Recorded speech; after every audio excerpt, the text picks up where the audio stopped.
What's up, everybody? Thank you for tuning in to another episode of the CPA Zone, the podcast where we discuss tax strategies and accounting tips for entrepreneurs and real estate investors.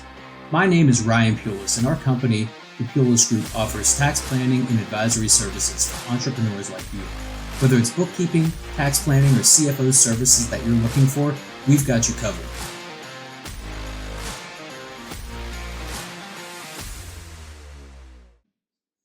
What's up, everybody? Welcome to another episode of the CPA Zone. Today, I'm joined by another CPA, Chris McCormack. Chris is the managing member at Better Books LLC. He's a certified tax planner and real estate tax pro, which is my favorite area of the tax code. And he's also the host of the Know Your Numbers podcast. I was a guest on there. We were talking just before we hit record, and it sounds like it was about maybe 3.5 years ago. Mm-hmm. So welcome, Chris. I appreciate you coming on. You'd like to give the listeners a bit more background about yourself and maybe how you got into tax planning and specifically planning for real estate investors. That'd be great. Yeah, absolutely. No, thank you, Ryan, for having me on. Excited to be on the other side of the mic. It's cool to see what you're creating here. So name's Chris. We started Better Books. I guess I started Better Books probably right around the time that I was starting that podcast where you were a guest 3.5 years ago, coming up on 4 years in June. And prior to that, I had a lot of experience in corporate accounting, big accounting firm out in Boston. And I was also kind of trying to find my own way and figure out what was really out there for me to do. The traditional way of accountancy goes, you get in at an early age, study for your exams, maybe do an extra degree, and then you sit at a desk for 15 to 20 years before you hit partner, and that just didn't seem that appealing to me. Meanwhile, all the COVID and pandemic stuff, so government shutdowns, corporate shutdowns, so I'm at home doing a lot of this nose to the grindstone work for big corporations, and also doing some reading on the side about, I don't know, it tended to be a lot of self-help, but there was also entrepreneur books. And when I was reading some of those books, Rich Dad, Poor Dad was one of them. Robert Kiyosaki talks a lot about real estate and the tax benefits in real estate, but how you need a qualified tax advisor. And I'm fresh out of a CPA exam and seeing what a lot of these big corporations are doing and understanding that not everybody gets it. And some people don't get it to a point where they're actually overpaying or just confused or frustrated and all these emotions that come up when you try to deal with taxes on your own while also trying to build a portfolio. So I jumped ship and started Better Books initially as, quite frankly, a bookkeeping company. And then I realized that the taxes was where the greatest need was and where the greatest return for our clients was. As you know, Ryan, we can provide a much greater multiple when we're talking about how much we can save our clients and proactively using the tax code. So since then, it's been a journey, as any podcast or business or investment venture is. But right now we're 3.5 years in, and real estate is our main place. And I like to say it's also business owners that want to use real estate to offset taxes, and they might not. So you can have an established portfolio, but if you're also looking to get in and you have this established business that you can think to use as a way to mitigate taxes with real estate, then we're happy to look at that as well. But that's the grand overview. I host a podcast, husband and my wife, Jasmine, she's in the business as well. And we have a 4-month-old boy who's going to be on payroll in no time. Yeah. There's one of those tax strategies, huh? Yes. Awesome. Yeah, that sounds great. Do you also invest in real estate yourself? Yeah, so part of I guess that's the goal right now. So take you back to 3.5 years ago, I was in Boston. Didn't really know where my life was going, and business was just starting. And then I was introduced to my wife, and we moved out to California. That's where we got engaged, and now we're in Minnesota. So for me, it's been challenging to actually get that real estate presence, but we're planting roots here, and we're looking to buy the property that we're in, House Hackett. So we have the grand vision of investing in real estate, but which is nice because it's something that people ask you. But I also think having the tax insights before you invest is a nice perk too. So we don't have any properties right now, but we're openly looking, and that's the vision that we're tracking towards. Okay, awesome. Yeah, I know for me, so when I first started doing the taxes on my own, I really started to notice just like the great tax benefits to real estate. Yeah. And that kind of got, when we decided to start kind of focusing in on real estate investing as well, similar to you doing the tax planning for real estate investors as well as small business owners. But the real estate is really where like my heart was in it. Mm-hmm. And that kind of got me, I got the bug myself from coming from the tax side. So I would see some of the benefits that a lot of clients were receiving from investing in real estate. Like, why am I not doing this? Like I'm not going to be able to qualify as a real estate professional, right? But that's of course that's wonderful. Most real estate investors have that as a goal, but not everyone can realistically achieve real estate professional status. Right. But there are so many other benefits from just a tax perspective or investing in general when it comes to real estate. So yeah, that's kind of, it opened up my eyes and got myself involved back in 2018 or so, I think. 17 or 18 is around when we started buying. And do you do single family homes or where initially? So it was initially single family. About 2.5 years ago, started transitioning out of that. So no more single family, mostly multifamily, and then more recently assisted living facilities. Okay, yeah. So yeah, that's there's just so many like cool little spin or I guess little like niche focus areas in real estate that until you're really in that world, you just don't think I would have never thought of buying like a 5 or 6 bedroom house, turning it into like a 10 bed assisted living facility, and like the money they make is oh my god! If you're in the right area, it's crazy. Yep. But it's a really good business model, and then you start kind of studying up on it and realize like, well, there's a huge demand for this type of the real estate, and then just the operating business itself, what I'd call like the caregiving portion. Right. Really a need out there. So. Oh yeah.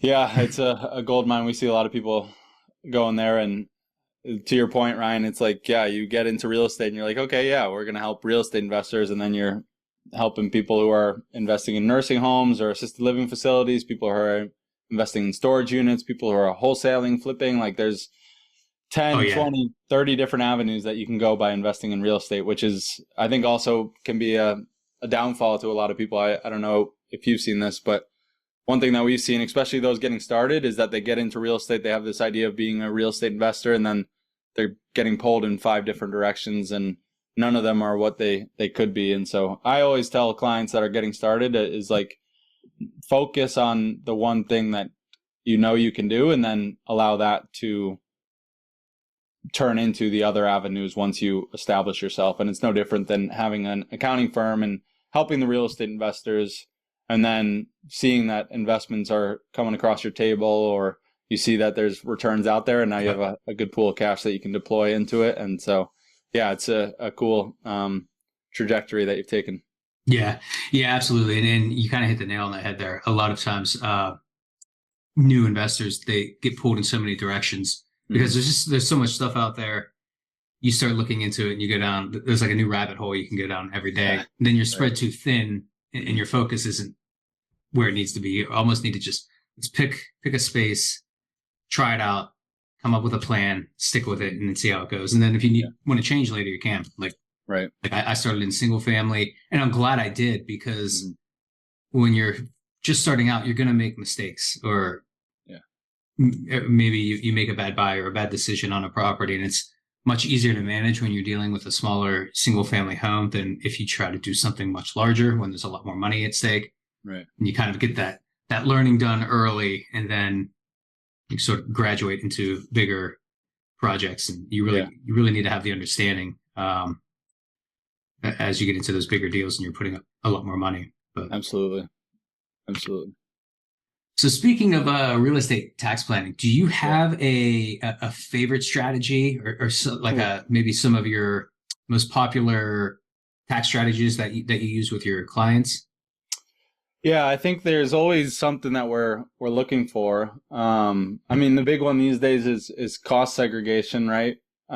With the accelerated depreciation, and being able to break it out between different useful lives. I think we'll see what that turns into, and I don't know if you want to go deep into that, but I think whenever we have somebody come across our desk, we're usually looking, okay, are you maximizing depreciation? What are you doing from an entity structure? So like part of tax planning too is just making sure that it's operating the way it's supposed to, right? So we'll get these guys that have like 5 different LLCs set up, and one's a management company, one's a parent company, one's a holding company. And it's like, I don't know if you need all of those if you just have this one little investment property. So we'll look at the entity structures and what they're doing from a corporate perspective, and then we'll get into the finer details of the cost segregation, maximizing depreciation, planning for an exit too, because most people, I mean, especially now, like there was a big buy in the 2020s, 2021, when their interest rates were low, and now some people I think are thinking a little bit more of like their exit plan. So we'd like to have those conversations, like what is your exit plan? And there's a different scenario. Most people are familiar with the 1031 exchange, but I mean, you can look at opportunity zones, and you can look at even like what I think some people call it the lazy man's 1031 exchange, where you sell it and then you hold your cash and then you buy another one, cost segregate that too. So we'll look at a wide variety, and some of the strategies come down the line when, if you're not selling a property this year, but you might sell it 3 years or 5 years, then we'll bring those ideas to you so we can keep them in our back pocket. But I think, looking at entities and then the depreciation and then exit planning, those are usually the best place to start. And then, as you know, Ryan, getting into the weeds, there's a whole host of different things that can come up too. Yeah, absolutely. Yeah, I feel your frustration sometimes on the different entities. Yeah. Like you don't need more entities than you have properties. No, right. Especially starting out, like focus on getting those properties in place, and then worry about having a separate company for each different piece of your business. But it's really at some point it does make sense when you're when you have the portfolio, right? When I kind of want to get there first. I don't know. And I think there's just I think there's, I don't know, individuals or companies out there that kind of push these things, like where you have it set up this way, and then have your holding company in Wyoming and your C Corp over here to be the property management company, so you can hire your spouse and kids, which all of that stuff's great and works fantastic, but you don't need to drop $5,000 for a series of entities before you have a cash flowing property in place. Absolutely. Yep. My thoughts exactly. So you had mentioned cost seg and bonus depreciation. Any thoughts on the 100% bonus depreciation coming back maybe this year? Oh, I'd love it. I would love to see it. I think. I would. I think it's got a good shot. I mean, it was in last year, even under the prior administration, there was that bill. I can't remember what it was called. Passed the House, got tied up in the Senate, didn't make it through. Yeah. But they were looking to bring back 100% bonus, so it has bipartisan support and pretty popular, especially if it looks like we need something to stimulate the economy. Yeah, and you think, I mean, President Trump's first administration is where it was passed initially. So it's like, and he's a real estate investor himself. He's an entrepreneur. He understands how things work. And so I would love it just for the sake of, I mean, we've seen so many clients use bonus depreciation, use cost segregation, use the savings they receive to reinvest. And then that's just more properties that they're providing to the general public. And so it has a positive ripple effect, whereas if you take it away, then it's like, okay, now there's not as much we can do to save on tax. It doesn't make as much sense to buy that property that might just be breaking even, right? Like where you get tax savings, that adds another ROI piece to the investment itself. If you're not getting tax savings, it takes away one of the legs. So it's like sitting on a chair with 3 legs when it's supposed to have 4. Exactly. Yeah, and like you said, many people, they use that cost seg study, take the money they get back and they put it back into a new property, so they keep it rolling. If especially if they're able to take that money and deduct it, they're not taking it out and putting it under their mattress and doing nothing with it. Right, and it's getting redeployed somewhere. Yeah. So, okay, awesome. Yeah, that's a big one. That's especially, when you get someone that can qualify, whether it's a real estate professional or someone using the short-term rental loophole, cost seg and bonus depreciation, big times tax savings there. Yeah. Even the last couple of years, this has been winding down. So, do you have any sort of exciting projects in the works? Anything new happening with your business or business related, personal? Yeah, I think we talked a little bit off air. Like my wife is now coming back in after taking some time from maternity leave, and she just, I mean, you probably know this too, Ryan. When you can multiply the efforts, it makes a big difference. And so having her with her marketing brain, her strategic brain, her client facing, like we want to provide the highest valued service, like it just helps tenfold. Whereas like I can look at the tax code, meet with the clients, tell them the strategies that they need to implement, but some of the other things that she does well are might fly under the radar, I guess. But so getting her back in will be huge. And then I think it's just continuing to expand our client book and the amount of savings that we're getting clients. I think we have some good strategies in the wheelhouse for high income earners, W-2 earners that awesome. I'm pretty excited about. We were implementing them. I mean, they still use some bonus depreciation, so it would be great to, again, having that 100% bonus depreciation would be really helpful. But at 40%, we can still save some taxes there. So I think those two are big big ideas for the year. We have this novice tax plan that we created. So I was meeting with a lot of people, and you might be familiar with this. Like they say they invest in real estate, they want to get started in real estate, they have that fire burning, but they don't have anything under their belt yet. They don't have their properties. They might have gotten an entity set up. They might have bank accounts set up, but they're not really doing business right now. But they know that they want a foundation of taxes and accounting. And so we started this novice tax plan is what we're calling it, where we give them like the 15 strategies or 10 to 15 strategies that is most beneficial for them. And then we meet with them on a quarterly basis as a group. We're not really sure where we're headed with that. It's been great for those who are involved in it, but there's some things that might push the needle a little bit further, but they're not what is best for you or for the company. And so we're trying to figure out what it is that we want to do with this, because it fills a need. Like people need that foundation, and they don't know where to turn for it. They don't want to pay somebody $5-10 grand, you're saying, to do something that they're not even aware of. So this was an opportunity for them, but it takes a little bit more effort than we might have intended. So we're still trying to see what's going on there.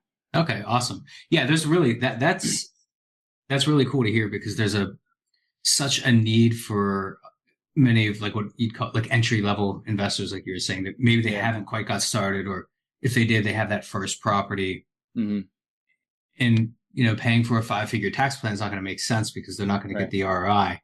But they could still benefit from the education and just getting things done right early on. So you're not, maybe eventually they grow to a point where they need that big tax plan, the larger tax plan, more comprehensive tax plan. And the first thing they're going to have to do without that education many times is get everything cleaned up. Right. So they're going to be out of pocket. The first several $1,000s is going to be getting everything back where it should be. And not always. A lot of people are fine to do their own, but a lot of like the TurboTax returns I get are just And I think a lot of it is just going through it. You answer questions that you're not quite sure exactly how to answer, and the wrong answer just takes you down a path. And next thing you know, you've got no depreciation, but you're claiming a real estate professional status. Yeah. I'm sure you probably have seen your fair share of. Oh yeah. Yeah. Selling properties that you've lived in and paying taxes on it. It can get bad. It can get bad. Yeah. Well, that's really cool to hear. There's definitely a need for that. So hopefully you're able to grow that and help a lot more people. Yeah, absolutely. It'd be nice to see it get more automated and be able to kind of still help people in that situation, but maybe not take as much manpower. So that's kind of what we're toying with. It's just a matter of figuring it all out and Gotcha. Yeah. How do you run those meetings? Since they're group meetings, are you doing it on like Zoom or some other similar platform? It's typically Zoom, and they come in. It's once a quarter. They're scheduled ahead of time, and then, I mean, some people don't show up, but those that do come with their questions, and then we've seen people connect too, like network. Awesome.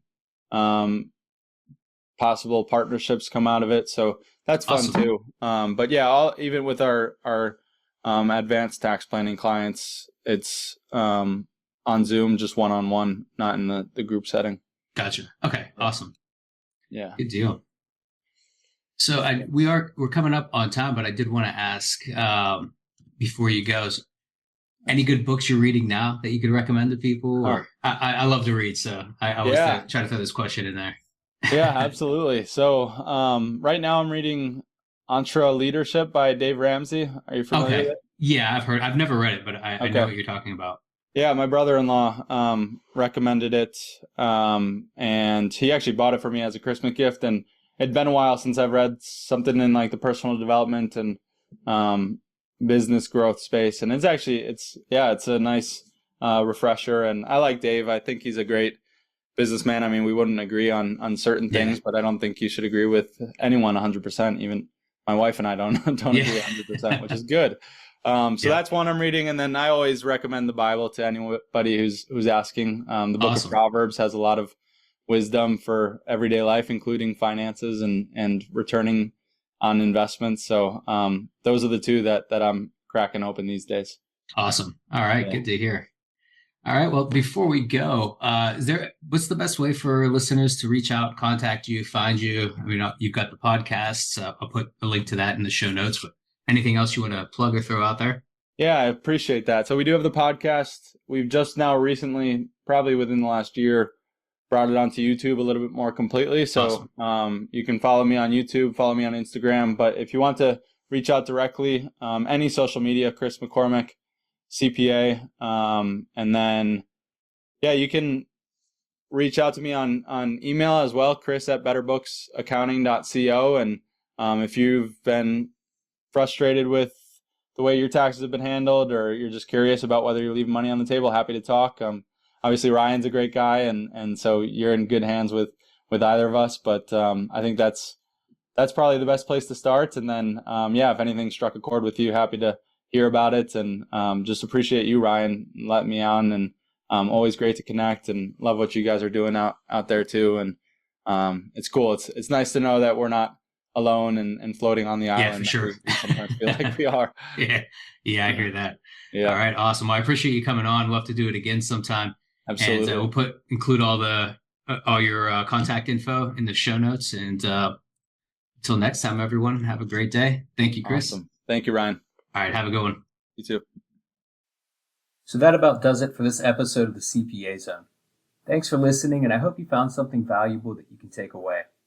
We are taking on new clients, and if you'd like to work with us, then go to our website and fill out the client intake form on our contact page. This can be found at thepulicegroup.com/contact.